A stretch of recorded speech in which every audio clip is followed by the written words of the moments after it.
Welcome to Fireside Gaming. I'm Billum, and it is finally time to return to Metal Slug. This is a series of run-and-gun games that I absolutely love, and it has been way too long since I visited it on this channel. My reviews of Metal Slug 1 and X both went up about 3 years ago, which is crazy to think back on. Heck, I didn't even have a proper mic back then and was still using the one built into my headset. Now that my voice is a little more crisp and clear, let's check out the next entry in the series, Metal Slug 3. First off, this is my first time playing this Metal Slug game, and I'll also note that there's going to be spoilers in this video. Even if I'm not doing an overly deep dive into the story this time around, I feel like it's still worth pointing that out. Metal Slug 3 follows the same trend as the first two games by continuing to offer players high-speed action with tons of explosives, gunfire, and enemies all filling the screen at once. It borrows a lot of its enemies and set pieces from the prior two games, which means it doesn't feel quite as unique as Metal Slug or Metal Slug X. Even so, the core gameplay continues to be fun, and the game more than makes up for that by continuing to amp up the stakes compared to the previous games. Just for a quick summary, Metal Slug 1, X, and 3 all follow the Peregrine Falcon squad of the regular army, which is in conflict with General Donald Morden's rebel army. The first game sees Marco and the squad defeat the general, while the second game has the rebels aided by Martians that eventually betray them in the final conflict. This game continues that story by having the aliens impersonating Morden and using his rebel army to fight the regular army. All of this comes to a head when the fake Morden is defeated and Marco, or whoever the player is controlling, is abducted by the aliens. This has another member of the regular army, Theo in this case, taking over and teaming up with the rebel army to rescue both Morden and Marco from the aliens. Like I already said, the game is very similar to Metal Slug 2 with its structure, but the final level and that switch between Marco and Theo is a lot of fun.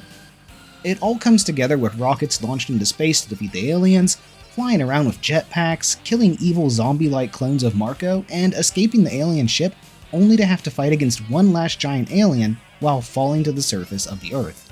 This is all so over the top and adrenaline-fueled that it's hard not to love it, especially if you're the kind of player that really gets caught up in the moment. And there are other fun moments like this throughout the game, even though they might not be quite as grandiose, but they still pack a lot of punch. One that sticks with me is the alien fight at the end of Mission 2. You end up taking on a group of floating mono-eyes that are protecting an ancient UFO in a battle that completely cuts out the background music, giving it a really eerie feel. This same craft has been infecting and turning everyone into zombies, including the members of the Peregrine Falcon squad. That actually leads to one of the new transformations in Metal Slug 3. Being a zombie opens the player up to using a powerful blood vomit laser that can really devastate enemies.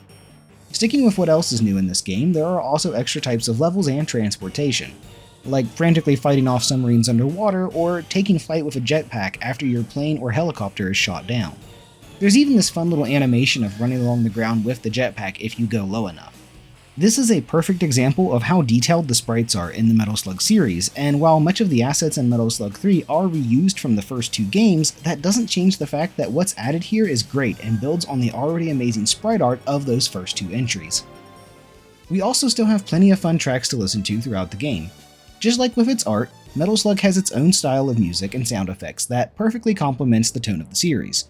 The same holds true for 3, so I won't spend too much time talking about it, just know that it's good. The Steam version that I'm checking out also retains features from Metal Slug 1 and X. That includes multiplayer, both remote and local, difficulty options, online leaderboards, and the ability to enable endless credits so players can spend as many lives as they want getting to the end of the game. And that is a good thing, because Metal Slug 3 feels much more aggressive than the other two games with how frequently the player will be overwhelmed and die. Don't get me wrong, all of these games are more than willing to throw more enemies than a player can handle at them in hopes of stealing their quarters. That's just a remnant of them being arcade ports. But with the free-to-play option, this isn't a big deal. I actually did some quick math on this, and I went through 42 continues with my first playthrough of Metal Slug 3. If you go by the standard 25 cents per credit, which is generous considering Metal Slug 3 came out in 2000 and many arcades had upped their prices to 50 cents a credit, then my playthrough would have cost child me $10.50 in quarters. That makes the Steam price of $8 a steal considering I can play it to my heart's content and never have to dig around in my pockets, holding out hope for a quarter I might have missed but know in my heart isn't there. And it's even better if you pick up the Metal Slug bundle that includes 1, X, and 3 for $16, basically netting you a free game. The value is there for me, especially knowing I only have to wait a couple more years for my son to be old enough to play these with me. Seriously, I'm incredibly excited for that. It's going to be so much fun running through these games co-op with him. Unfortunately, Steam doesn't have any of the other games after this one, so I might have to look into picking up the Metal Slug Anthology on PS2 sometime soon. I've been meaning to for years, and I've just been putting it off. It's also worth mentioning that Metal Slug 3 is a bit longer than its predecessors. Both 1 and X can be beat in an hour or less after conquering 6 levels. Metal Slug 3 only features 5 levels, but that final one is so long that it lasts for about 30 minutes on its own. Even then, the game doesn't overstay its welcome as the constant action keeps the player engaged. Metal Slug 3 is also filled to the brim with alternate paths that players can take. Most of the levels have these, which means that players can go through the game 2 or 3 times and still see something new. That's something that I can appreciate, as it helps the game feel fresh even on subsequent playthroughs. Overall, Metal Slug 3 is a really good game. I'd say that X is still the better of the two, but 3 beats out Metal Slug 1 in my opinion. But to be clear, all 3 of these games are easily worth playing.